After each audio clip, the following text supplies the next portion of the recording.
let's spend some time talking about this: developing a mental set and responding to student behavior. Now, at the conclusion of this presentation, this icon will make a little bit more sense.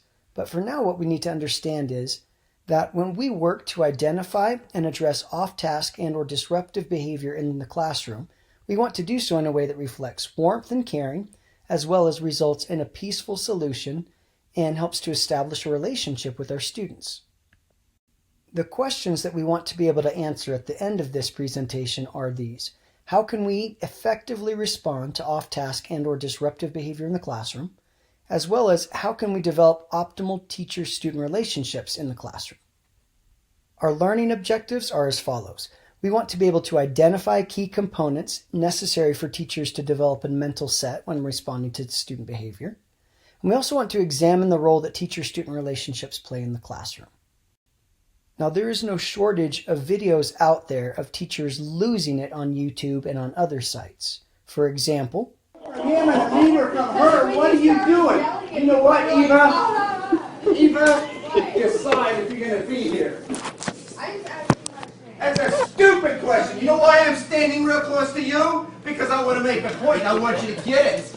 Is it going to bother you? I'm spitting on you. Ew! Because I'm pissed. Good. Go away. Now I don't have to stand by you. I'll keep on. Now, as we prepare to become teachers in classrooms, we need to make sure that we develop a skill set that allows us to be and remain at our very best, even when addressing off-task and disruptive behavior. To do so requires us to develop this, a mental set. Now, if you look at this table, what we see is there's a tremendous impact that having a mental set has on off-task and/or disruptive behavior. So we typically pay attention to effect sizes when it's 0.4 or above. This is actually 1.2, almost 1.3, more than 3 times the amount that catches our attention when we look at effect sizes. And we know that a mental set is composed of 2 components. It's composed of with-itness as well as emotional objectivity. So when we talk about developing a mental set, what we're actually talking about is developing our with-itness and our own emotional objectivity. So let's start here with the first component of a mental set, with-itness. Simply put, with-itness is the ability for each of us to remain alert and aware of what is going on in the classroom in order to identify possible disruptive behaviors and proactively address these behaviors. So let's take a look at an example. 2 boys are in the back of the class during a math lesson. One of them grabs the other's paper and the second one grabs his paper. Then the first one pokes the second in the shoulder jokingly, and the other one pokes the first. Then they chase each other around the table laughing. Then one pulls the shirt off the other and the second pulls his shirt off. Then he unzips the second's fly and he unzips the first guy's fly, and the teacher yells, "Boys, stop that!" Now you're asking yourself, surely my classroom wouldn't devolve to this point, would it? Well, this is what we understand. This all happens too late. It wasn't how the teacher said stop it, or whether he or she walked closer or didn't walk closer. It wasn't whether he or she threatened or didn't threaten the students. It wasn't whether he or she demonstrated to the class that she knew what was going on, that she had eyes in the back of her head or anything like that. It was not whether she came in right away, but it was whether she came in before something spread or became more serious. This part, being aware of what's going on and dealing with it before it spreads and becomes more serious, is a key element of with-itness. So what do we know about with-itness? With-itness is reliant on the detection of visual cues and events to make sense of what's happening in the classroom. We have to notice what's going on around us and interpret that information. We also know that with-itness relies on cognitive competencies, thinking competencies, that develop through our practice of continually monitoring the classroom. And then we have to interpret and understanding cues and events. That means that we can develop with-itness through practice of monitoring our classroom. We also know that with-itness is informed by a teacher's visual and perceptual abilities. Are they watching? Are they listening? Are they able to perceive what's going on around them? Simply put, and in my own words, with-itness is circulating, listening, and most importantly, paying attention to the information that you're taking in. It might be helpful to think of teaching as a function of 2 different parts of our brain. The teaching side of our brain that worries about the lesson and the learning activities, The other part of our brain, however, needs to be constantly alert, listening to what's going on around us, watching to take in information, and reminding our body to move around, monitor, and address situations that are occurring. Now, we demonstrate withedness to students when we intervene promptly and accurately when inappropriate behavior threatens to become disruptive. Now, this minimizes any timing errors, and by that we mean when we fail to notice and intervene until an incident has already become extremely disruptive, as well as what we call target errors. These are mistakes when we identify the wrong student or the wrong element that's responsible for the problem. It's important to demonstrate withedness in order to minimize both these timing errors as well as these target errors. I sometimes jokingly call this the Santa Claus effect. I have 4 boys at home, and my youngest boy is on his best behavior from mid-November up until Christmas Day. And why is that? Well, he believes in Santa Claus. He believes that Santa is watching everything that he's doing. Now, this is what we find in various studies, that the act of observing affects the behavior of the people being observed. In other words, we act differently when we believe that we are being watched. That's why it's so important for us not to become anchored or stuck in one part of the classroom. Instead, we need to move and monitor much like a shark that's constantly on the move, tracking, noticing what's going on around us. In other words, withedness is a matter of creating a perception in our students that we, the teacher, are aware of everything that's happening in the class. You see these students at work, but in the back of their minds, they're thinking, oh yes, we're being watched, we're being noticed. Now, withedness is sometimes incorrectly thought of as something that people either have or they don't have, as an innate ability. But it's actually the opposite. We can actually learn to become with it by developing and engaging in very specific behaviors. For example, I'd like you to read the following lines. Take about 15 seconds to do so.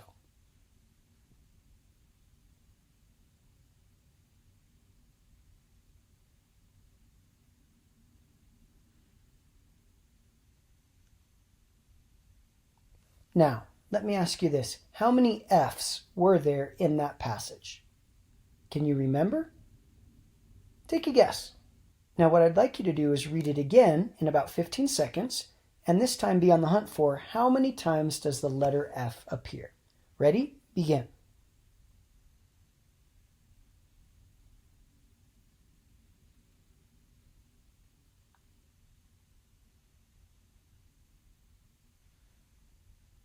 Okay, how many times did the letter F appear? The correct answer is actually 9 times.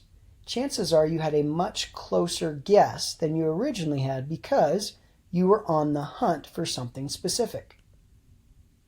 Now, what do we learn from this? When we are with it, we are deliberately paying attention with our eyes, our ears, and moving and monitoring to be on the hunt for signs that students are off task and or disruptive, and to address those early on. Now, there are a number of activities and exercises from mindfulness, cognitive behavioral therapy, as well as other techniques that are designed to help us attune our senses. There is, of course, what we call mindful eating. If you'd like to take a look at that one, you can pause right here. There are also visual observation exercises that are designed to help us notice simple elements around us. If that catches your interest, you might pause here and take a look. There are also exercises designed to open our ears by paying more careful attention to music. By far, one of my favorite exercises is designed to help us train our ability to notice and monitor what's going on around us, even if we're engaged in something else. And it has 5 simple steps. First, we find a mild to moderately busy place. Think of a front porch, a commons area, a park, or a street corner. We make ourselves comfortable and begin a task that we typically do for fun. For example, reading a book, doodling, watching a show or movie, or playing a game on our phone. And we set a timer for 2 minutes. As we do this activity for fun, at the end of 2 minutes, we pause and come up with a list of everything that we see and hear in the space around us. Not immediately in the activity right in front of us that we're doing, our book, doodling, or watching a show, but what we notice in the world around us. Then we repeat that process several times for about 2 minutes each. What we find is that we can develop our ability to focus on one thing while also noticing with our eyes and ears other things going on around us. That is the first part of developing a mental set, is developing our with-itness. To develop a mental set, the second thing we need to focus on is fostering our own emotional objectivity. Now you'll notice that this background changed to red to really draw attention to these key components. What we need to know is that we are emotional beings, and that means that we need to monitor our thoughts and our emotions. When we feel ourselves getting overly emotional, we need to reframe.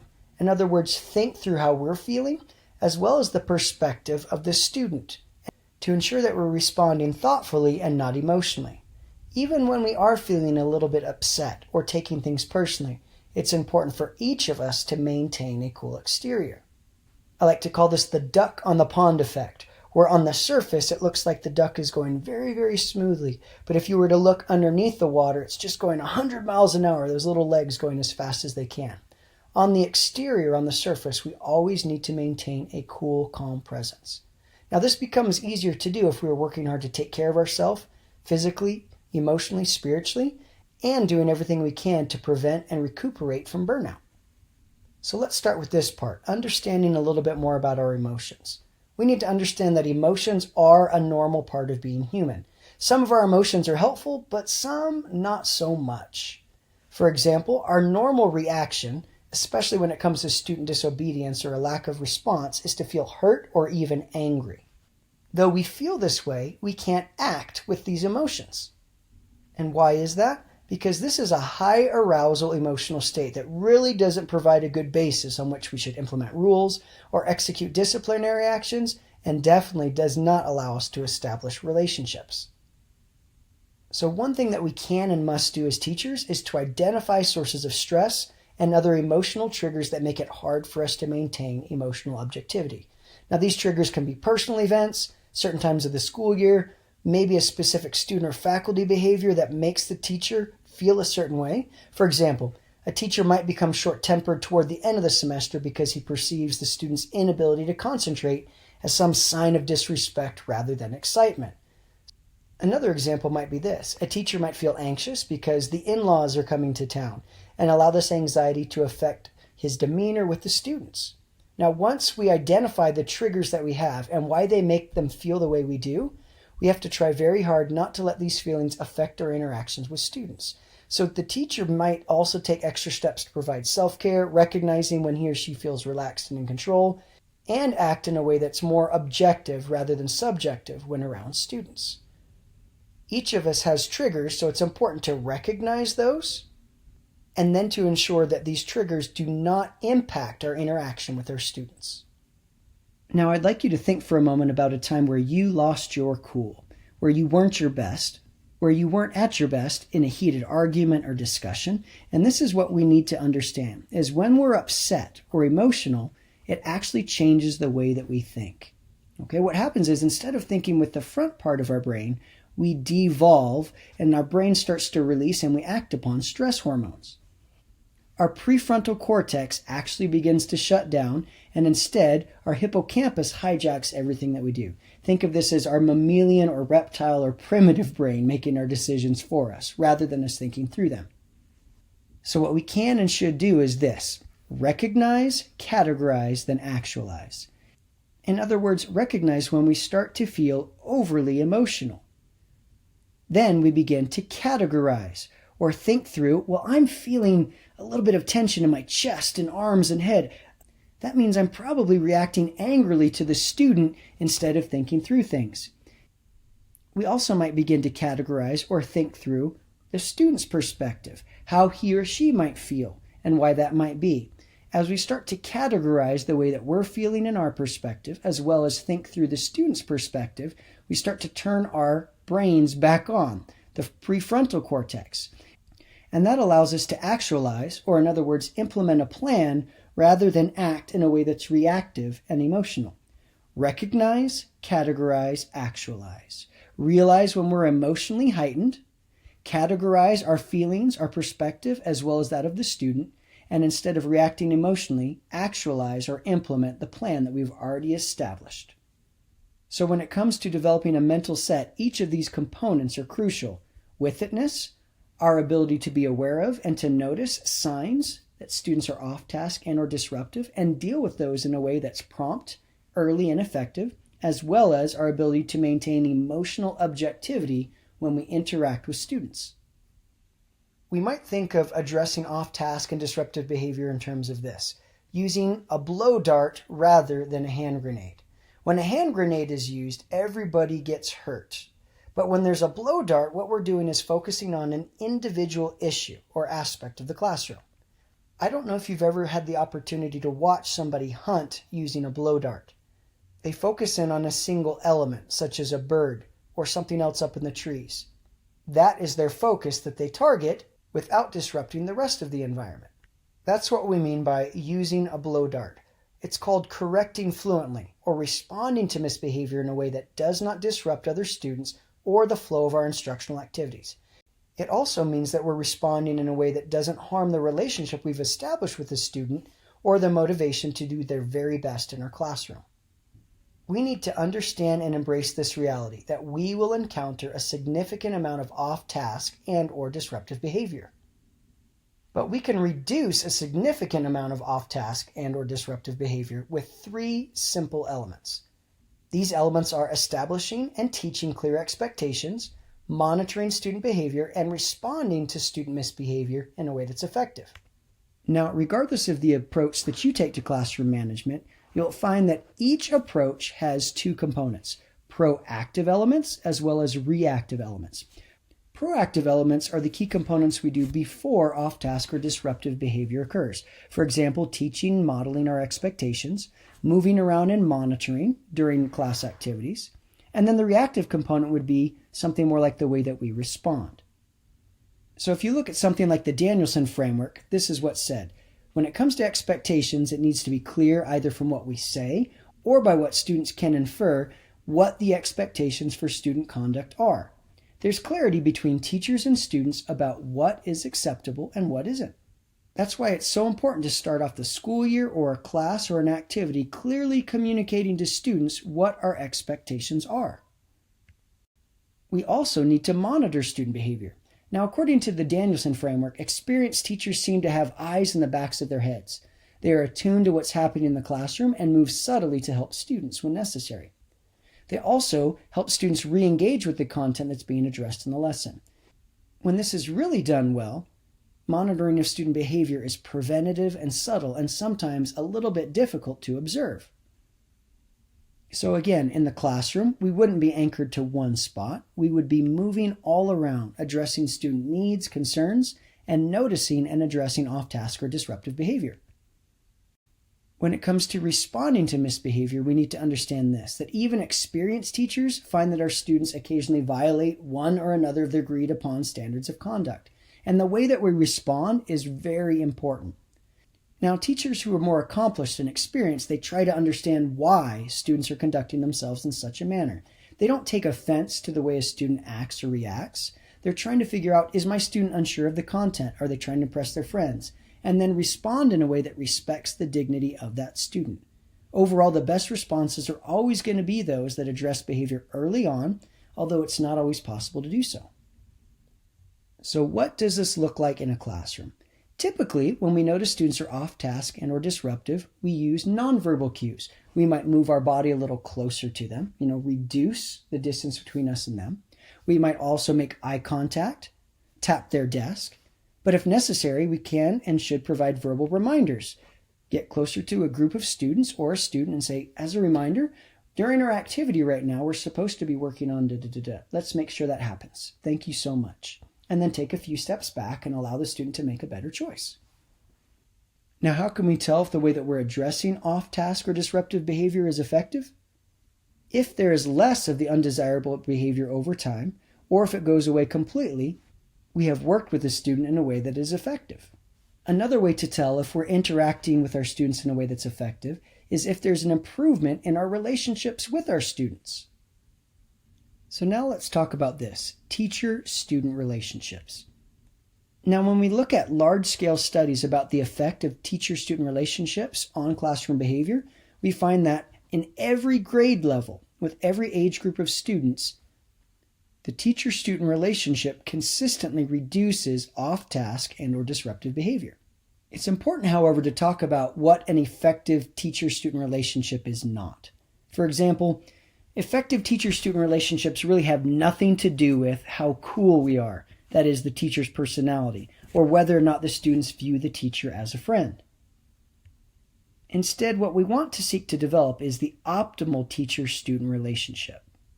The optimal teacher-student relationship is more on the dominant side rather than submissive.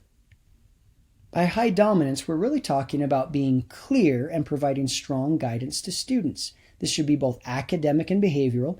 In other words, we as a teacher provide a clear purpose and guidance relative to what the lesson will be, the content and the learning goals that are being addressed, as well as the behavior that's expected in the classroom. For example, let's take a look at this picture. Just by looking at it, can you determine who is in charge and what evidence do you see that that is the person that's in charge? Now, this is an example of what we call high dominance. This is actually a picture of a training activity between United States forces and those in Afghanistan. All of these individuals have a vested interest in the safety of operations, so there is this level of cooperation. But it's also clear who is in charge, what the objective is, and what acceptable comportment entails. That's what we mean by clarity of purpose and strong guidance. We provide to our students a clear purpose and guidance relative to what's being taught, as well as the behavior that's acceptable. I find it helpful to think of things in terms of metaphors and analogies. So for me, high dominance, it's kind of like a lifeguard at a pool. And why is that? Because at a pool, everybody has about the same objective, to enjoy the sun, to have fun, but it's also clear who is in charge and what acceptable behavior looks like. That's what we mean by high dominance. We also want to make sure that we've got the appropriate level of high cooperation. Now, high cooperation is characterized by a concern for the needs and opinions of others. It's also characterized by a desire to function as a member of a team as opposed to an individual. Think, for example, of a ward council, or how a ward council is supposed to run, where we have an individual who's clearly running the meeting, presiding, but listening carefully to the opinions and input of others in order to make a decision that will help everybody move forward towards their goals. In a classroom, that's what we're seeking to establish. High cooperation, in other words, concern for the needs and opinions of others, and a desire to function as a member of a team and not just based on what do I want as a teacher. So now if you could try and come up with your own analogy or metaphor. High cooperation, here's our definition, and think to yourself, it's kind of like because. Could you take about 30 seconds and come up with your own analogy or metaphor? You might come up with something like, high cooperation is kind of like being part of a sports team or part of an ensemble, because there's a concern for the needs and opinions of everyone and we work together as a team rather than just seeking out our own individual desires. That is what we mean by high cooperation. What's really interesting is that when you look at research, teachers who first enter the profession tend to be highly cooperative. However, because they don't have a lot of experience in leadership positions, they tend not to be very dominant. And then over time, within about 6 to 10 years, these teachers become more competent at dominant behaviors, but they also unfortunately become less cooperative. In other words, teachers appear to decline in cooperative behavior and increase in oppositional behavior, and that's a change that negatively affects student attitudes. So here's an old photo of me when I first entered the profession. Research would suggest that I tended to be highly cooperative. In other words, I listened to and valued the input of others, but then over time, in the first 6 to 10 years, where did I shift to? See if you can figure out where I would be in about 6 to 10 years based on what research indicates. You might have guessed that I'd end up somewhere around here. That means I'm becoming less cooperative. In other words, caring less about the needs of my students and valuing their input less. I would also become a little bit more dominant as I become more comfortable in a leadership role and establishing myself as the head of the classroom. And if I'm not careful, over time, I could end up even further from where I want to be, away from this optimal teacher-student relationship. I'd become more and more dominant, almost authoritarian, and not value at all being part of a team with my students or value their input, suggestions, and feedback. So the key is to not miss the mark, so to say, knowing that we'll probably start here, but we need to seek after this optimal level of dominance and cooperation. So in a nutshell, in other words, to sum up, we as teachers need to be effective instructors as well as teachers and lecturers, but we also need to be friendly, helpful, and congenial. We need to be able to empathize with our students, understand their world, and listen to them. But we also need to make sure that we're not uncertain, undecided, or confusing in the way that we communicate with our students. We cannot be grouchy, gloomy, dissatisfied, aggressive, sarcastic, or quick-tempered.